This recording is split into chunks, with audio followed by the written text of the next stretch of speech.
নমস্কার বন্ধুরা, পিসার রান্নাঘরে আপনাদের সবাইকে স্বাগত জানিয়ে আজকের রান্না শুরু করছি। আজকে করছি কপির ডাঁটার চচ্চড়ি। আপনারা অনেকেই হয়তো করেছেন। আমি কিভাবে করি সেটাই করে দেখাচ্ছি। আমি এই কপির ডাঁটাটাকে সরু সরু করে কেটে ধুয়ে নিয়েছি।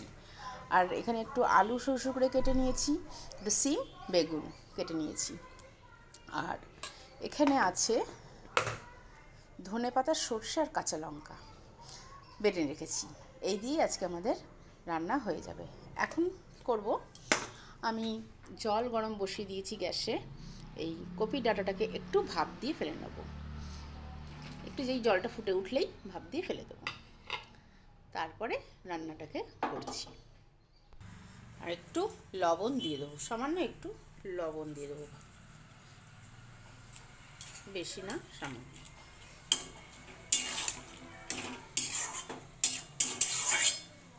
দিয়ে এটাকে এখন আমরা ঢেকে রেখে দেবো। ফুটে উঠলেই বন্ধ করে দেবো গ্যাসটাকে। এটা আমাদের ভাত দেওয়া হয়ে গেছে, জলটা ফুটে উঠেছে, অনেকটা সিদ্ধও হয়ে গেছে। এবার এটা করতে সুবিধা হবে। তাহলে এখন এটাকে আমরা নামিয়ে নেব। এটা জলটাকে ঝরিয়ে নিয়েছি, আর কড়াই আমাদের গরম হয়ে গেছে। এখন মধ্যে তেল দিয়ে দেবো।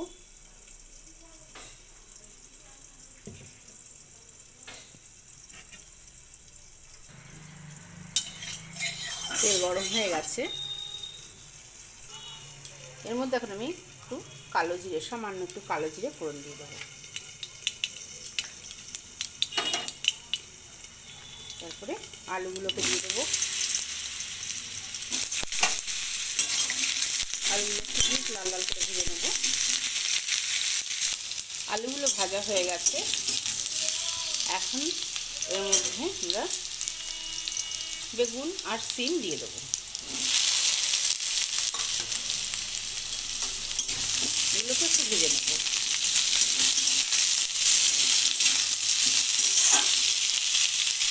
এগুলোকে একটু লাল লাল করে ভেজে নেব 2-3 মিনিটের জন্যে। কেননা বেগুনটা একটু ভালো করে ভাজা না হলে একটা সিদ্ধ গন্ধ ছাড়ে, ভালো লাগে না।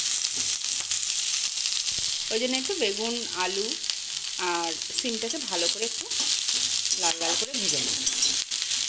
দেখবেন সবজি যত ভালো করে একটু ভাজা ভাজা হবে, তত তরকারির স্বাদ ভালো হবে। আমি মিডিয়াম টু হাই করে দিয়ে ভাজছি। এবার এর মধ্যে আমরা একটু হলুদ দিয়ে দেবো।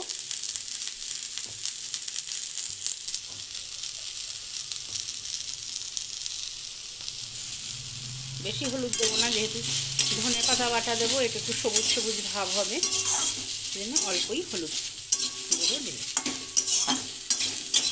এবার এর মধ্যে একটু লবণ দিয়ে দেবো।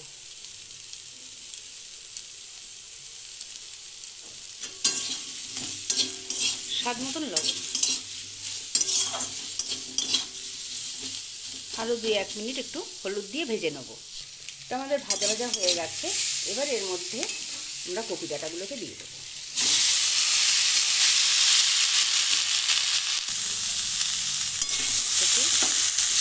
মিশিয়ে দেবো।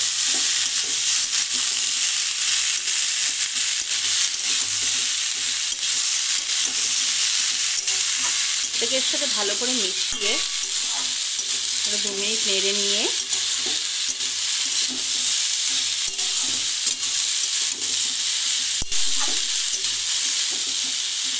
কপি ডাঁটা তো লবণ দেওয়া আছে, আমরা একটু লবণটা দিয়ে দিয়েছি।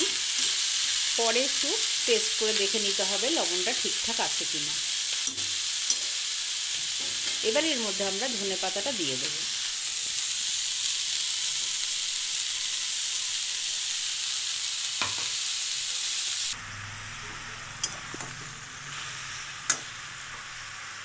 আর একটু বাটিটা ধুয়ে জলটা দিয়ে দিই। এবারে এটাকে ভালো করে মিক্স করে লো ফ্লেম করে আমরা ঢেকে দেব। একদম মাখা মাখা হবে, কাদা কাদা হবে তরকারিটা, মানে খুব ঝোল হবে না, আবার একদম একদম ড্রাই হবে না, একটু কাদা কাদা ভাব হবে। আর একটু জল দিয়ে দিয়ে এর মধ্যে সামান্য একটু জল দিয়ে দিলাম।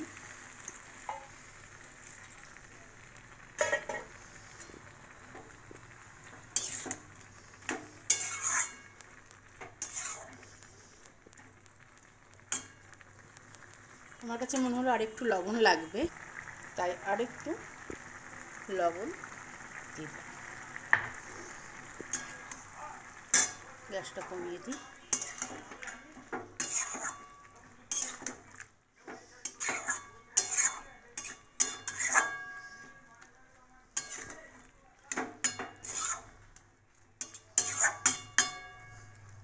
এবার এটাকে আমরা ঢেকে দেবো।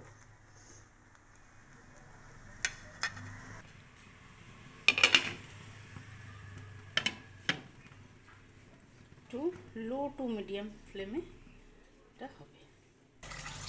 আমাদের কপি ডাঁটা চচ্চড়ি হয়ে গেছে।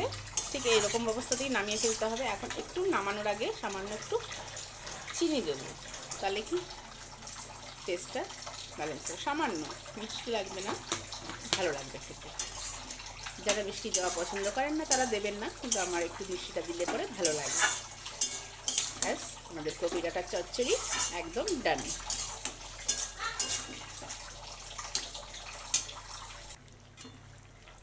এখন আমরা এটাকে নামিয়ে দেবো। আপনারা এইভাবে একবার করে খেয়ে দেখুন, খুব ভালো লাগবে।